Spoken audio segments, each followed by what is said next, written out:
Okay, Captain Larry, we're working on the Cushman 8 horsepower Husky engine. As I've said many times before, I regard this stuff as a demented farm machinery. And I'm going to give you an example here of exactly why I'm saying that. Here's this Tillotson carburetor, and its connection to the manifold. And there's a 7/16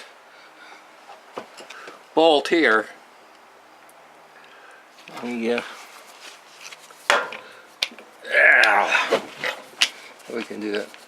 There's a 7/16 nut right back here. And they've been making this same engine since the 1930s. This thing was made in 1962. So there's 25 years at least they made this engine design, probably more.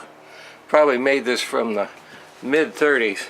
And an ordinary 7/16 box wrench cannot fit in here between the edge of this manifold, because they were too stupid or too lazy after 35 years to grind a little flat on the side of that goddamn manifold so that you can get an ordinary box wrench in there.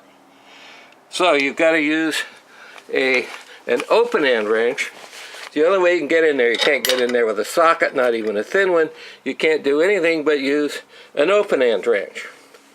And of course, if the thing's been on there for a long time and it's rusted on or pretty tight, you're going to end up taking the corners off of the nut, and then you got no purchase. You can't even use a wrench.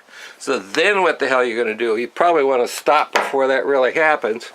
So then you've got to get an impact driver and a hammer and put the impact driver in on this screw head, which is even a worse way to go than trying to work on a stuck nut.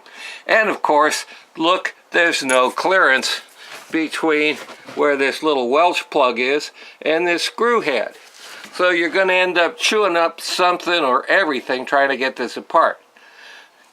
So I call it demented farm machinery, because why would anybody manufacture something with the same problem for over 30 years and through several production changes and not change this problem? This is dumb. Now, to get back here to the back one, you've got a stud. Well, maybe there's a screw there. Yeah, there's a screw there with a nut on the other side.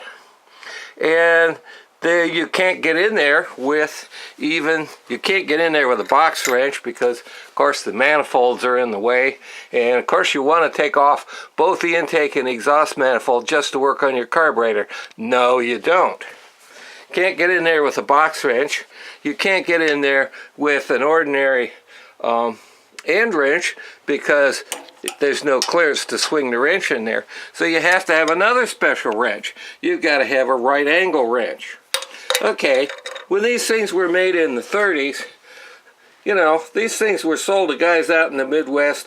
They had a couple of pipe wrenches, some old Model A tools, and, you know, most guys didn't have a whole lot of good tools, and they sure probably didn't have a micro small, hardened, chrome vanadium, right angle 7/16 wrench. So what were they expecting people to do? Use a screwdriver? Ha! That's nuts. So anyway, this is just typical of everything you find in these motor scooters. I couldn't do this when I was 12, and now I know why I couldn't do it when I was 12. It takes 60 years of experience and a good accumulation of tools and knowing how to use them. But if you're going to do this, soak it with liquid wrench first, and give yourself a break there. Get yourself a right angle wrench.